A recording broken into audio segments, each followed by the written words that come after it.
Hi there, folks. This is Kellyanne with Church Windows. I'm your presenter for today's webinar. Today we're going to be looking at the scheduler module. Excuse me. Let me go ahead and get rid of our presentation. Okay.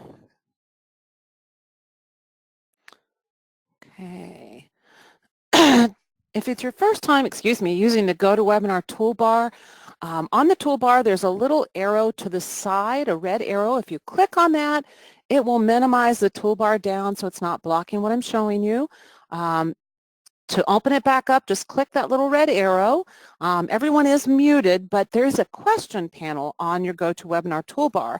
And if you open that up, that's where you can go ahead and type questions. While I'm showing you the material, Rachel is also in the room and she'll be answering questions. But at the end, I'll open the floor to people to type whatever you want, questions pertaining to Scheduler. And I'll read those out loud and answer them for everyone. So you might want to hold off until the end with your question. I might answer it as I work through the material.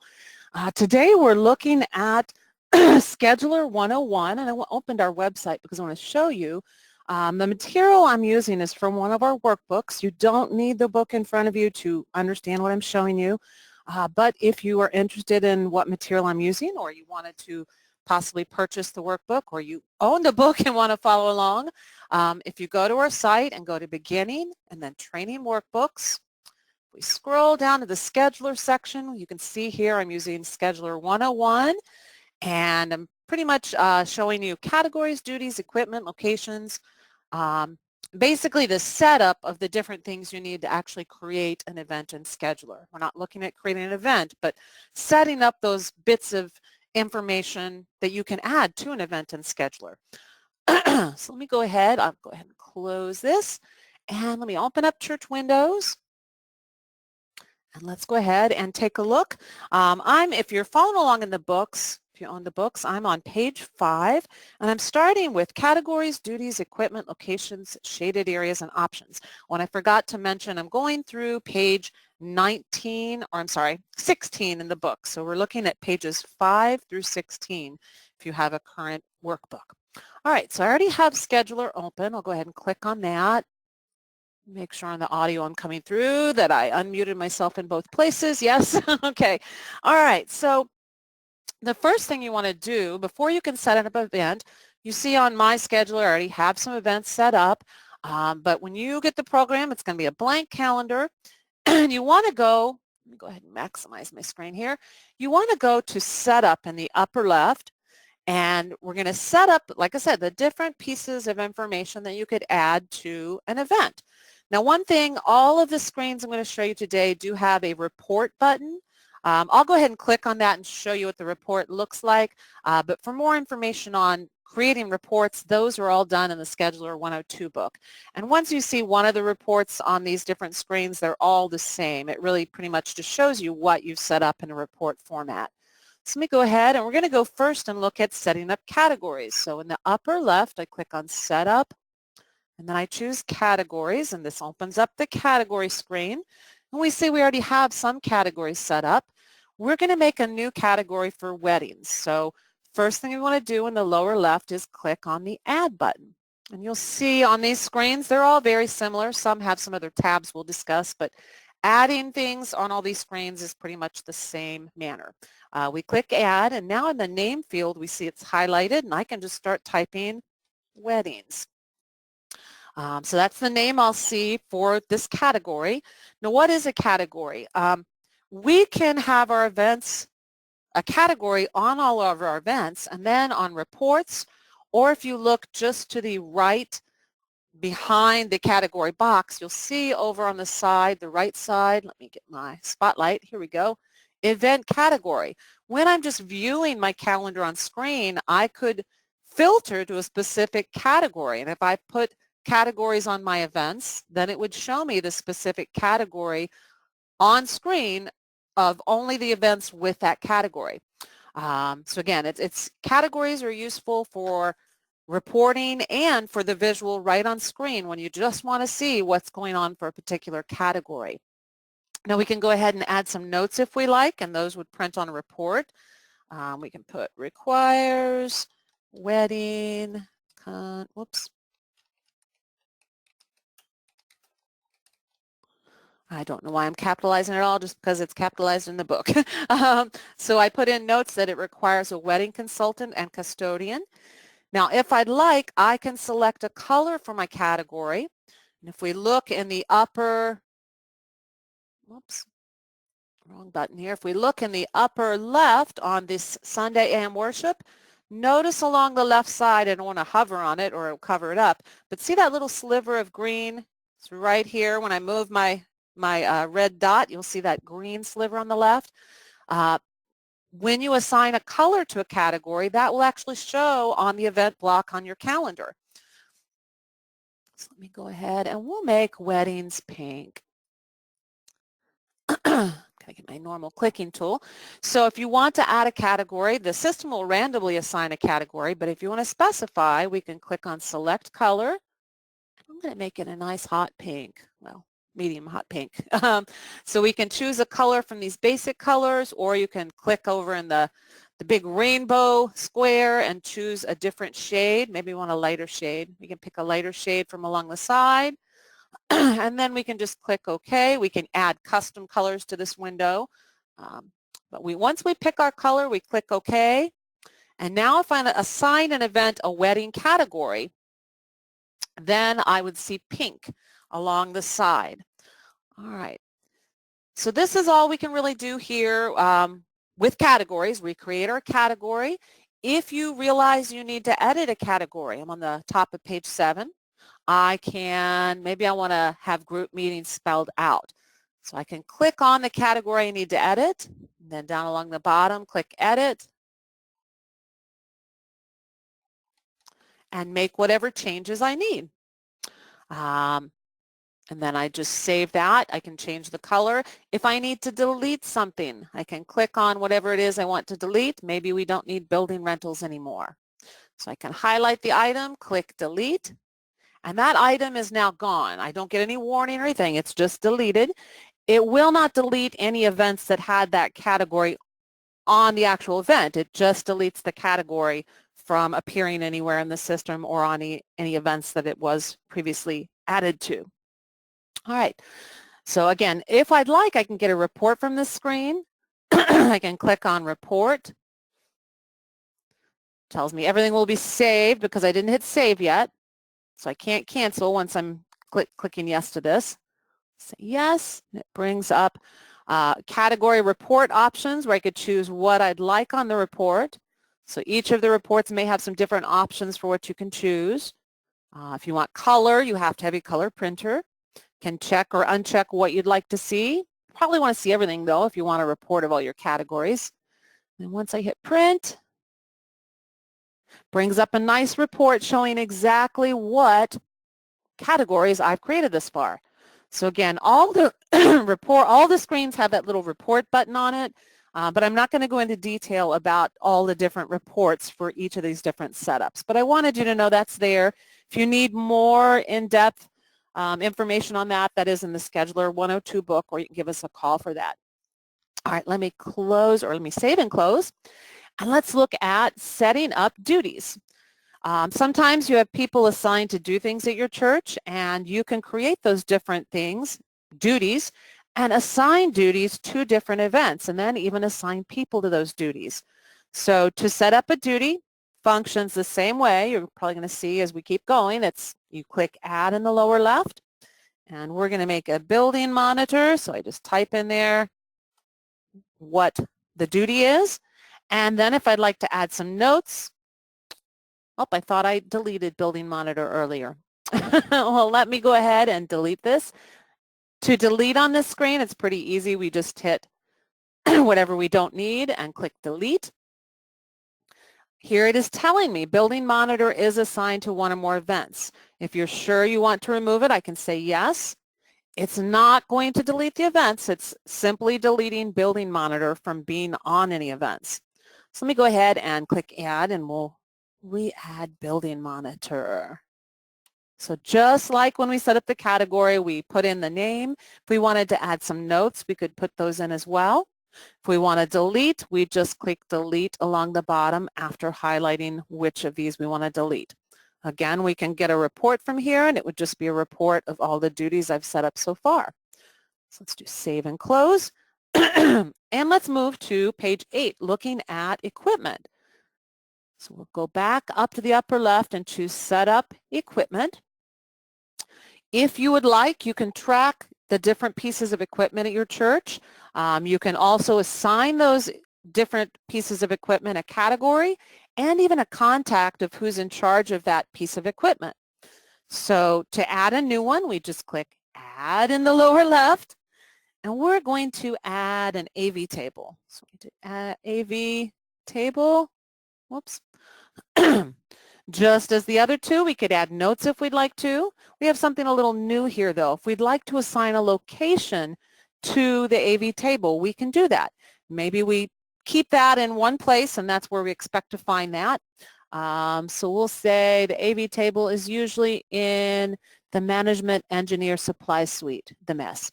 I think that was left over from when Nate worked here. He always put little comical things into the data. All right. So once we've chosen, put in the name, add any notes you need, and location. Now you can fill in as much or as little as you need. You have to at least put a name in. If we want to assign this to a category, we can click on Categories. And maybe our classes use this a lot, our committees, our weddings, and our worship services. So we can choose whatever categories.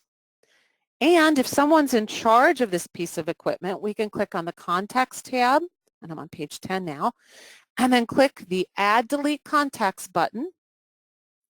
And this brings up a little window where we can select people from our membership module. Maybe Brian Eli's in charge of this. We'll choose his name and move him over to the right and then click OK. And now on the Contacts tab, we can see Brian's name and phone number. And if we were to go to report, we would be able to report on any of these bits of information. So let's go ahead and click Save and Close. And let's look at locations, bottom of page 10, top of 11. We'll go to Setup and Locations. If you have a lot of different areas of your church that events are scheduled, then you might want to set up all those different areas or locations at the church. Just as the other three setup items, to add something new, we click Add in the lower left. Then we go ahead and put in the name and any notes. Now, if we want to include this location in conflict checking, which is when the program will see when you schedule 2 events in the same location, and it will pop up a little window letting you know that, then we want to go ahead and leave this check here to tell it yes, to include that in conflict checking. Just like the last tab, we can assign our location to a specific category if certain categories tend to use that location. Equipment, the tab will show you, now if I click on some of these other items, we can see certain equipment has been assigned to different locations. But this is set up when you actually go to the equipment tab. So if you want to assign a location or a piece of an equipment to a location, then you need to go back to equipment. This is just showing us at a glance for our location what equipment is assigned. And we can also assign a contact to our location if we'd like as well. All right. Now to delete one, I'm going to delete the new location that I didn't finish. I can click on New Location and delete. Now one thing with editing, when I click Add, notice Add Delete Contacts is live or available. Click Delete here and remove that. Notice now though, if I go to Choir Room, because I've already created this, I'm not doing something new, Add Delete Contacts is grayed out. I need to click on Edit so it will open up and let me edit or add. Maybe you want to add someone to the choir. Nicole Frey is in charge of the choir rooms. We can add a person by clicking Edit if it's something we've already created. All right, and we could get a report from here as well, but let's go ahead and save and close. So we're already almost 3/4 of the way through our time already. Let's go ahead and look at people or contacts. Somehow I missed that. I must have skipped that in the book or I jumped over it. The People tab is where we can check or uncheck people to be available in the scheduler module. Now you could click check all if you like. I'm not going to do that because we have so many, it would take a while for it to go through and check. But if I wanted to add a person, I can just check their name over on the left. And now here on the right, we can see Karen Bartholomew with her address and phone number. And, or if she had a phone number, that would display as well. And if we go to our contact screen, she would be available to add as a contact. All right, let's look at page 13, shaded areas. Now, if you look on my calendar currently, you can see the green or light green area says office closed for lunch. That's just informational, does not prevent us from scheduling something during that time period. It's just information for things that occur all the time, daily basis. You want them on the calendar so you know that's going on. We can go ahead and set up those shaded areas. So 3 o'clock, we have a coffee break. So let's go ahead and set that up. We'll go to Setup and Shaded Areas. And to create a new one, we're just going to click Add. And now I'll go ahead and right where it says New Area, it's waiting for me to type. So I'll type in coffee break. I have those all day long. You could put a caption if you'd like. And then you can choose what days this will display on the calendar. We're going to have it be just Monday through Friday. It starts at, we can either type our start time in, or I like to use the little up or down arrows.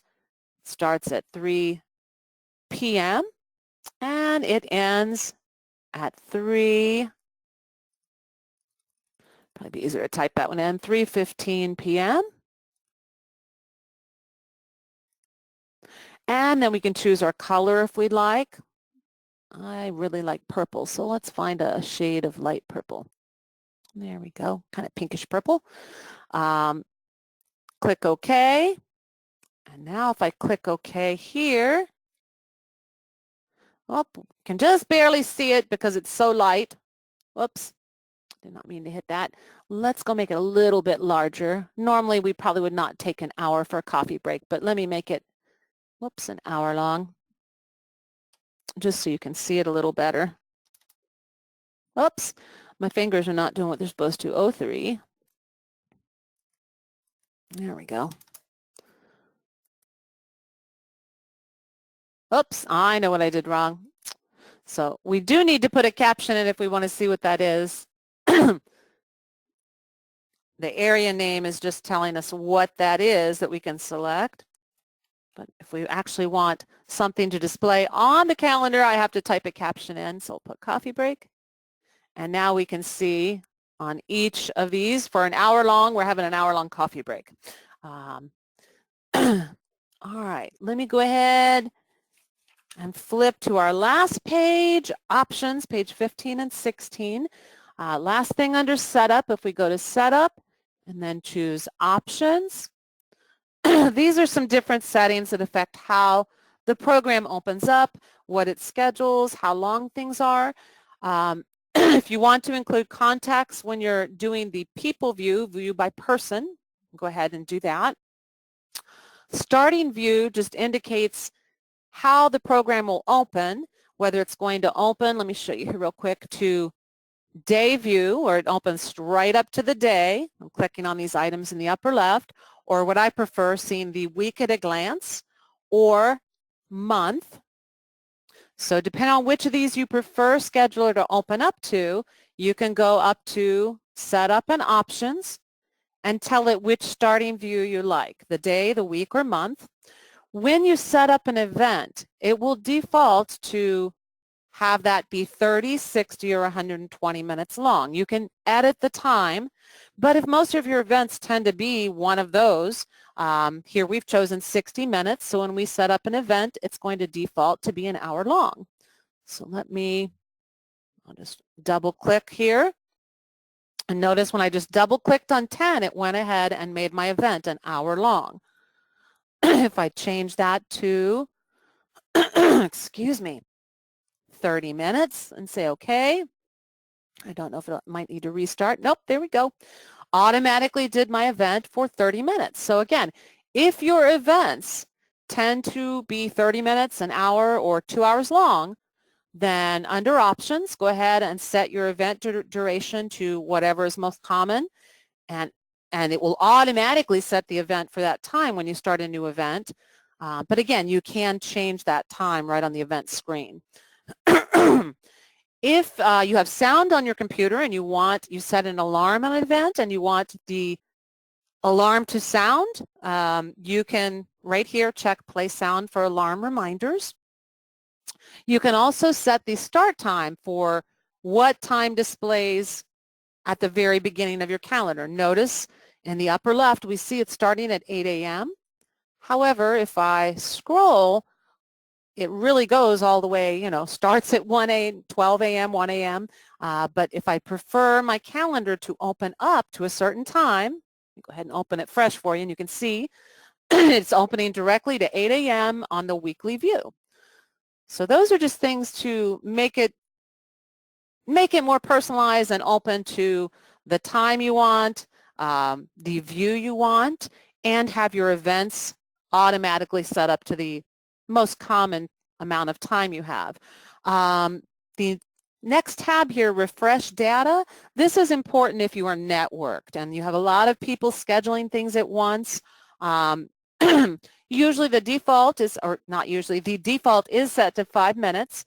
But if you're a large church with a lot of computers networked and a lot of people working in scheduler at once, you might want to set this to 2 minutes for high activity, where it would refresh your calendar every 2 minutes.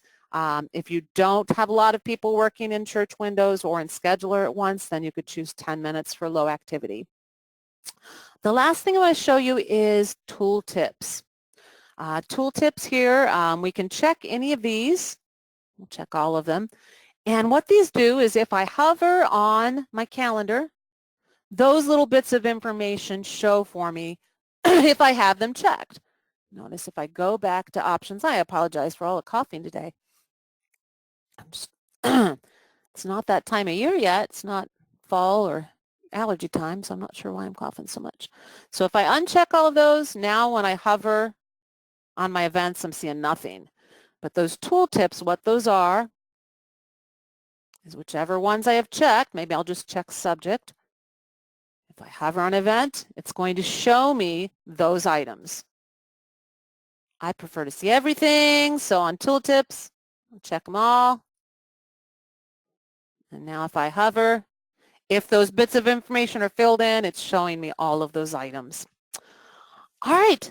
So I'm sorry I went 2 minutes over today. I was supposed to be done 2 minutes ago, 3 minutes ago. That was a lot to cover. Very easy. I think once you see it, it's pretty easy to understand how to set up those different bits of information for